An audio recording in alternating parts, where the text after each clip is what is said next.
আজকে আমরা আপনাদেরকে গ্রাম বাংলার হারিয়ে যাওয়া এক ঐতিহ্যের নিদর্শন দেখাবো। দেখুন, আমার পেছনে আছে মিনি রাইস মিল।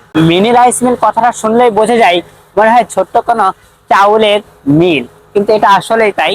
দেখুন, এখানে আটা, গম, ডাউল এবং যে সিদ্ধ চাল বলেন বা আলা চাল বলি, সেটা এখানে ভাঙানো হয়। আমাদের গ্রাম বাংলায় তাকে দেখা যেত তারা গ্রামে গঞ্জে বাড়ি ঘুরে ঘুরে এরকম ভাবে আটা ভাঙা। এখন অবশ্যই এটা তেমন একটা দেখা যায় না, কিন্তু দেখুন কি সুন্দর ভাবে গ্রামে গ্রামে ঘুরে আটা বানাচ্ছে। এটা আমাদের গ্রাম বাংলার এক হারিয়ে যাওয়া ঐতিহ্য। দেখছেন, আপনাদের গ্রামে কি এখন এভাবে ভাঙাই? আমাদের ওপাশে আর এখন দেখা যায় না। ঘুরে বেড়ানোর মাঝে আমরা চলে আসলাম নড়াইল জেলার অন্য একটা থানায়। এটা লোহাগড়া থানার অন্তর্গত নালিয়া গ্রামে। দেখুন, এখানে কিন্তু এখনো প্রতিনিয়ত বাড়ি বাড়ি গিয়ে এভাবে চাউল ভাঙায়, এভাবে আটা ভাঙায়। দিন দিন কিন্তু এগুলো উঠে যাচ্ছে আমাদের সমাজে। এখন আর এগুলো দেখা যায় না, মোটেই দেখা যায় না।